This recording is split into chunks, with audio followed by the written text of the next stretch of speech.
जी को एक गाली देने का काम किया उस समय एक ब्राह्मण ने। तब जो है उन ब्राह्मण ने ये बात बोली और गुरु रविदास जी जो है उनका जवाब कोई लड़ाई और मार से नहीं दिए। उन्होंने कहा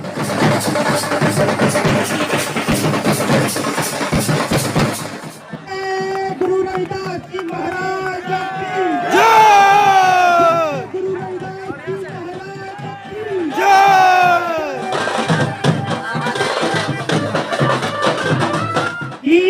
चारों वर्ण चमार है, कौन आज के जमाने में चमार नहीं बताओ।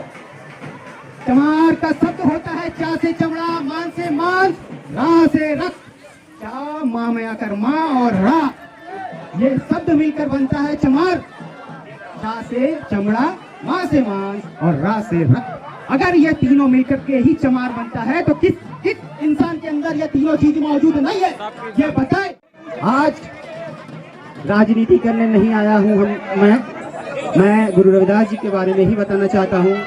जैसे हमारे कंगन वाली बात आप लोगों ने सुनी तो बहुत सारा चीज जो है थोड़ी देर पहले जो आप लोगों ने सुना उसमें बहुत सारा मिस्टेक था।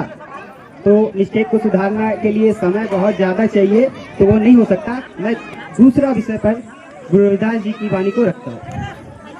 आज जो है आप लोग बहुत सारे लोग जानते हैं कि सिख जो हैं पंजाबी जिनको हम लोग बोलते हैं, तो पंजाबी और सिख जो है हमारे ही लोग पहले सिख में थे और खालसा चमार जो है उन खून के वंशज हैं हम लोग, ना कि किसी कमजोर वर्ग के। खालसा चमार हम लोग के खून के अंदर वो गर्मी थी जो आज जो है हम लोग उस गर्मी को पहचान नहीं पा रहे हैं, उस आग को पहचान नहीं पा रहे हैं। हमें पहचानने की जरूरत है साथियों।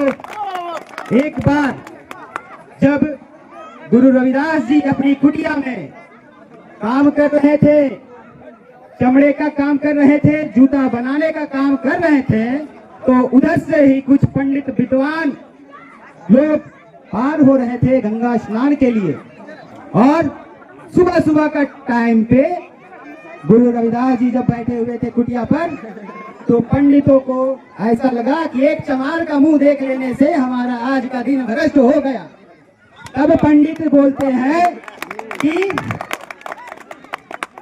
गुरु रविदास जी को बोलते हैं कि चंदन पड़ा चमार घर, चंदन पड़ा चमार घर, नित उठ कूटे चाम, चंदन बेचारा क्या करे पड़े राण से काम। इसका अर्थात यह होता है कि एक जो चंदन गुरु रविदास जी जो चमड़े का काम करते थे तो उनके हाथ में चंदन की काठी होती थी, चंदन की लकड़ी होती थी जो बहुत ही कीमती थी। और चंदन से गुरु रविदास जी उस चमड़े को पीटा करते थे, उनको आकार देने का काम करते थे। तो पंडित ने कहा कि चंदन पड़ा चमार घर, मतलब एक चंदन जो है किसके घर में है, तो चमार के घर में आ पड़ा है। और चंदन पड़ा चमार घर, नित उठे कूटे चाम, मतलब हर दिन सुबह उठकर कूटता है चमड़ा को। और चंदन बेचारा क्या करे, मतलब चंदन क्या करे पड़े राण से काम, मतलब गुरु रविदास जी को एक गाली देने का काम किया उस समय एक ब्राह्मण ने। तब जो है उन ब्राह्मण ने ये बात बोली और गुरु रविदास जी जो है उनका जवाब कोई लड़ाई और मार से नहीं दिए।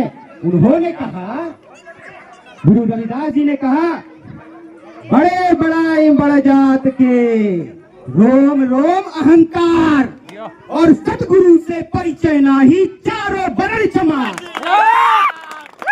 तो गुरु रविदास जी ने कहा कि चारों वर्ण चमार है, कौन आज के जमाने में चमार नहीं बताओ।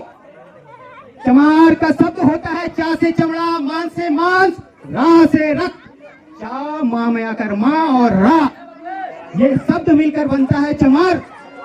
चा से चमड़ा, माँ से मांस और रा से रक्त। अगर ये तीनों मिलकर के ही चमार बनता है तो किस किस इंसान के अंदर ये तीनों चीज मौजूद नहीं है ये बताए। और कौन इस जो है चमड़ा, मांस और रक्त के बिना जीवित है ये बताए। अगर कोई है तो वो चमार नहीं है, और इनके अंदर ये चीज है तो हर वो इंसान चमार है।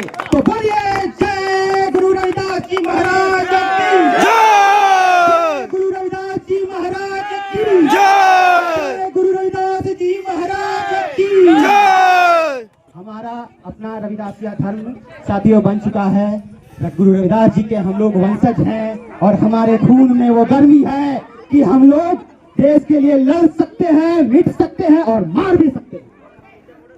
तो और एक जो है हमारे लोगों को मालूम नहीं है कि रविदासिया धर्म जो है उनकी एक वाणी है और उनका एक शब्द है जो हम लोग चलाते हैं।